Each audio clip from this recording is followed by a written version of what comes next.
What's up guys, JayzTwoCents here, and we're gonna do some car content, but not high horsepower, not mods, not racing. We're talking about keeping your ride looking good. We're gonna do that today at Detail to You. Tired of all the extra cables in your system? Well, Fractal has you covered with their new Ion family power supplies. Available in a variety of sizes and wattages, including SFX, the Ion family of power supplies from Fractal has what you need for clutter-free reliability. To learn more, click the link in the description below.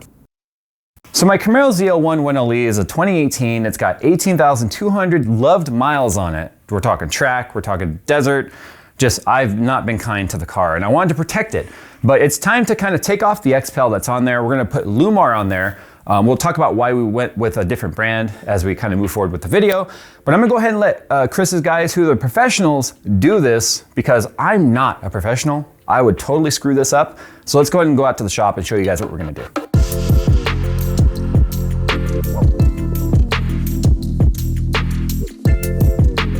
So this job's gonna be a little bit different than if you brought them a fresh car, either off the lot or a car that doesn't have any PPF or anything on there yet. You're gonna hear me say PPF a lot. That stands for paint protection film.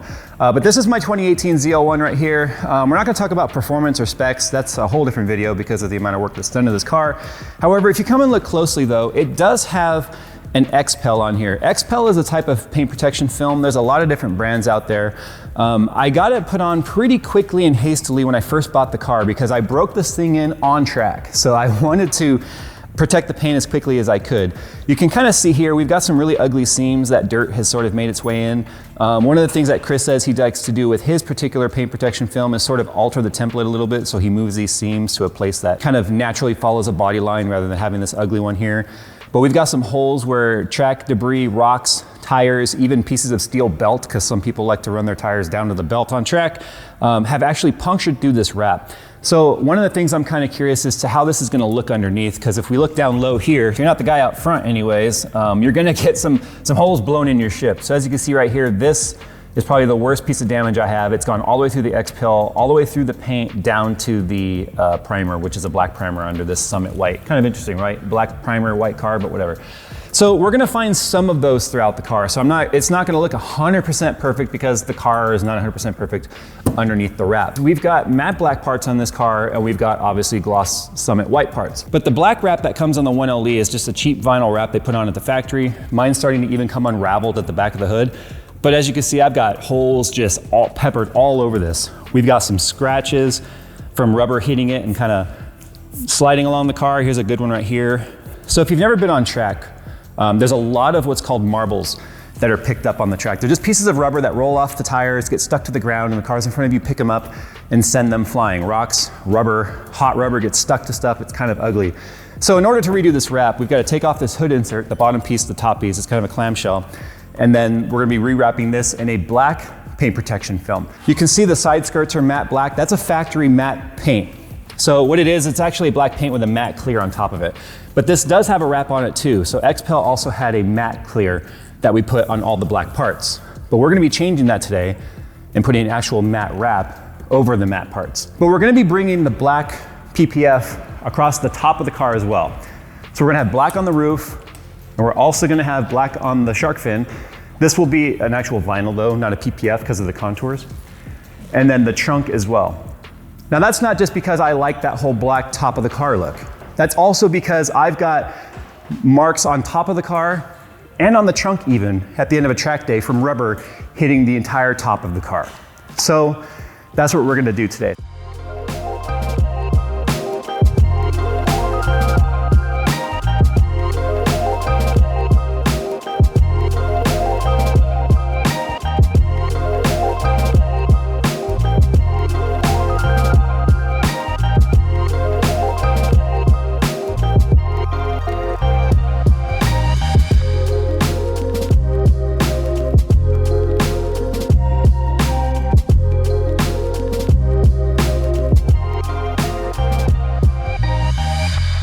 Okay, so we got a lot done on the first day, and I'm standing here with Chris, who's the owner to Detail to You in Rancho Cucamonga.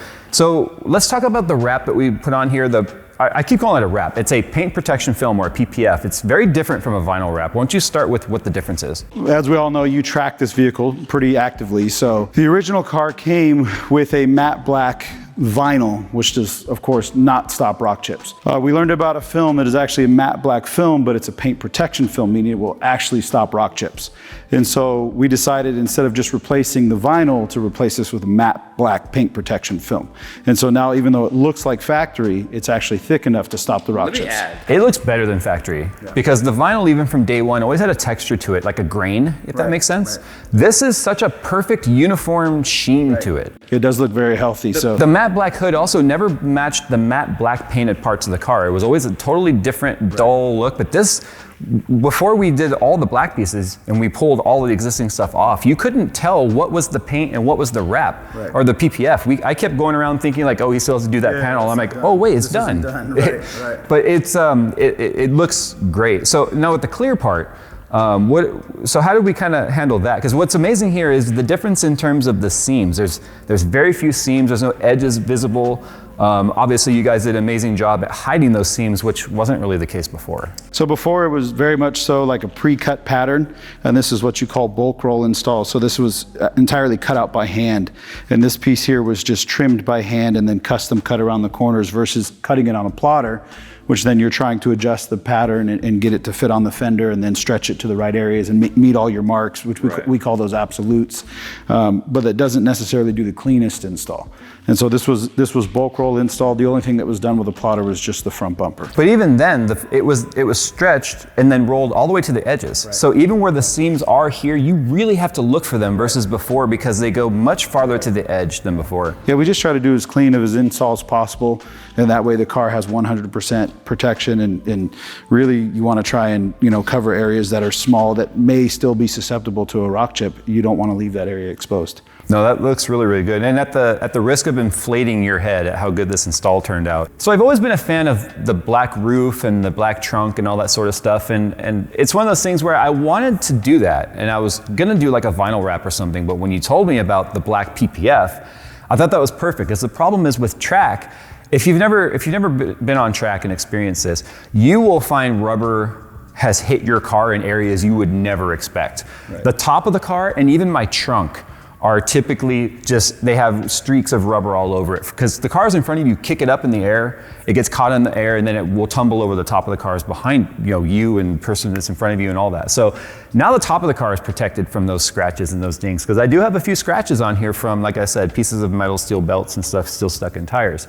But it also added a really pleasing aesthetic look to it too. So why don't you go ahead and kind of walk us through what you're going to do with the exposed paint parts of the car. So basically we're going to start off with the basic prep, which we're going to clean the vehicle, clay the vehicle, and after we've done that, we need to tape all the rubber seams off, tape off the window trim, tape off the PPF that we just previously installed, because last thing we want to do is actually pull up that PPF that's still so fresh.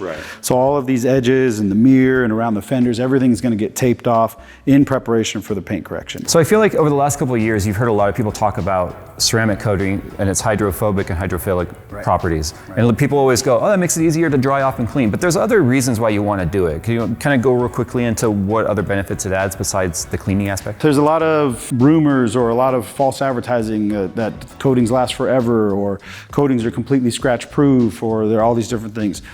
Coatings are slightly scratch resistant. They are harder than the original clear coat, but they're not scratch proof. And they're not life proof. They're definitely not something that you can just walk away from and say, oh, I don't need to maintain my car anymore. I don't need to wash my car anymore. They're definitely things that help assist you in maintaining the vehicle, and it's the best protection available. It's got the highest heat resistance available. You don't have to polish and wax the vehicle all the time. Does it assist in the shininess? It does increase the gloss by quite a bit, especially the coating we use. We use a coating called Modesta from Japan, and it is really, you're probably even going to be able to notice it on camera, you're drastically going to see an increase in gloss. So that is one of the benefits. Talking about hydrophobic and hydrophilic, a lot of people get confused. Sometimes it can harm the vehicle if something is so hydrophobic that if a harsh chemical or a harsh liquid hits the vehicle and it just beads tightly and it doesn't sheet off the vehicle, now you have a harmful chemical beading So there's minerals and stuff in there, and then you've got the sun acting, that's like a lens for the sun to just focus the UV, right? You want to get a nice coating that actually has a little bit of both. So hydrophobic is going to bead the water tightly, and hydrophilic is going to sheet the water off. In fact, that's one thing that we didn't even mention with the PPF when we talked about that, is this does have a coating already kind of embedded into it, right? Correct. So does the clear have that too? They both do, and most high quality films that you find today are actually going to have a coating in the outer membrane, as well as another thing we didn't discuss is the outer membrane of the paint protection film is also self-healing. Oh, okay. So, and we have to be realistic when we think about self-healing. It's more not self-healing for rock chip impact or rock chip puncture. Yeah. It's more self-healing for harmful washing or somebody brushing up against it while it's dirty. All right, so I'm gonna go ahead and let Chris start prepping the car and work his magic regarding paint correction. This is something I've tried to do in the past. You saw like the swirls and stuff that are in this car. I probably did it because I always wash my own car. It's never been to a detailer. I've tried to do like my own paint corrections and multi-stage stuff. You see it didn't hold up, it looks terrible. So I'm gonna let you do it the right way. And I'm gonna learn why you do it. So why don't we go ahead and let Chris do his thing and stop. I'll stop nagging you and talking to you and just go.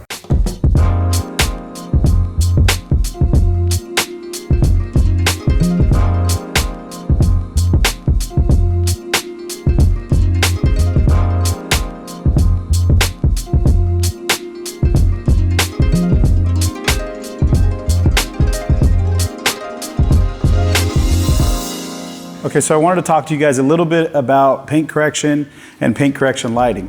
Now clearly we're inside a building, so there was no sun inside this building. So what we've done is we've shut off half of the lights inside the shop, and I have a paint correction light here behind me, which is called the scan grid. So what we're trying to do is duplicate the actual light frequency of the sun to where when we look at the car, it shows us with this light behind me what you would see outside.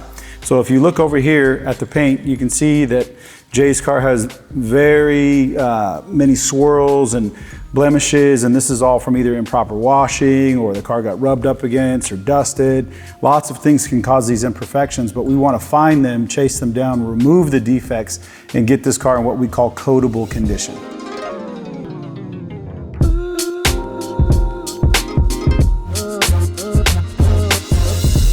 All right, so it's been a couple of days since we started this now. Although the wrap is done, we've already talked about that. You've started all of your cutting phase, right? Is that what you refer to it as, a cutting phase? Yeah, cutting phase. So, okay, you kind of told us already what that sort of entails. You've gone through it now, done it on this car, so why don't you tell me where we are and what's next? Okay, so pretty much as you mentioned, all the cutting is done on the vehicle. You can see it's totally filthy. There's dust just everywhere. This is when you want to rub all around the paint, right? Yeah, all around. Right now would be the perfect timing. What we've done is we've removed all the defects from the paint, but we've done it with an abrasive or rubbing compound and a cutting pad. And so right now the paint is a lot glossier than it was, but if we really look close, it's a little bit hazy from the abrasives and the compound. But there's nothing on it now, no wax, no polish, no nothing, because it's all been removed. But as far as right now goes, we do have a little bit of oil residue and we have a little bit of haze that we're gonna go through. I'm gonna switch to a foam pad, and then I'm gonna polish everything out with a foam pad and a final polish. And that's gonna give us perfect paint, as close as possible. And then we're gonna continue in wiping down with alcohol, and then we're gonna continue into the coating phase. We've made a big, huge mess, and we're gonna go and clean that up. We're gonna pull it outside, and we're gonna call this our after correction wash. So we're gonna clean this up. After it's all cleaned, we're gonna do front and back sides of wheels, we're gonna degrease tires, we're gonna scrub off old tire dressing, we're gonna prep nooks and crannies, we're gonna get everything clean.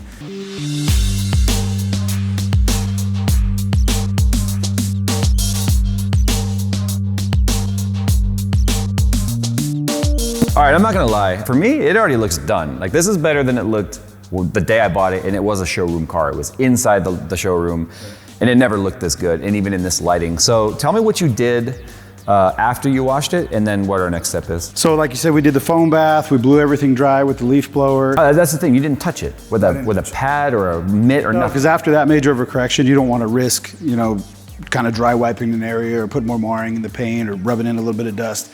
So we blow it dry and then try to be as careful as possible getting it into the final polishing stage. We wiped off all the final polish. After that, we did an alcohol wipe. The purpose of that is to strip out any polishing oils, because when we apply our Modesta paint coating, we want that to specifically bond to pure paint. Okay, so now we're doing the ceramic coating, which is obviously a top coat. It's a very hard coat that's going to be resistant to scratching and stuff like that, right? It is going to help out with a little bit of scratch resistance, and it does that in a couple different ways. It's going to help out with a self-cleaning effect. So if the car's got some light debris on it and you pressure wash it and foam gun it, the self-cleaning capabilities do help that come clean versus if it was stuck to the paint and then you put a mitt on it. It does help resist scratches by being able to use a leaf blower or some sort of air, some sort of forced air to dry the vehicle because of the hydrophobic. Kind of creating the best case scenario of not having to touch the car. Exactly. Does it create a deeper shine? It does create a lot deeper shine. It's going to get better than this. Right, yeah. And that shine is going to cure over the next couple days. We're going to put our infrared lamp on it. We're going to bake it. And that is going to increase the gloss as well as increase the hydrophobic and hydrophilic capabilities of the vehicle. So, okay, so what about the upkeep then? Tell me about that. This is Modesta BC08, so it's a 3-year coating. So once every 3 months, we're going to want to do the Modesta conditioner, which I've showed you before. So we're going to bring that in. We're going to do a decontamination wash. We're going to apply the conditioner, which cleanses the coating, keeps the water beading really tight. But I'm going to tell you right now, my car has never looked this good, even when it was brand new. I might have said it earlier. I forgot. We've been here for 3 days, but it's one of those things where it was a car inside of the dealership showroom. It had people brushing up against it, walking past it, detailers coming in and just kind of wiping it down. So it had some scratches and blemishes from the factory. And it's one of those things now, I don't even want to say it looks like new, because for this particular car, it's better than it's ever looked since I've had the car brand new off the showroom floor. All right, so if you guys want to learn more about this process and you want to talk to Chris and get set up with your ride here, he's in Southern California. His shop is in Rancho Cucamonga, but you also do detail work on a mobile site as well. Right. So you do your mobile setup. So I'm going to put all his information in the description below. Chris, thank you very much for making this thing look new. I'm going to tell you right now, you've been bugging me. He had a Cars and Coffee event I used to go to, and he was always like, Jay, we're going to do your ride. We're going to do your ride. It's a track car. There's no point. Right. We finally blew holes through that wrap, as we fixed, obviously. Yeah. And I just thought to myself, dude, my car's already got so much contamination. What's the point? Right. Don't think that your car's beyond repair in terms of paint and correction, because this guy just worked a miracle. So thanks again, man. We're gonna go ahead and let you guys take a look at some fantastic B-roll of how this turned out. And once again, we will see you in the next one.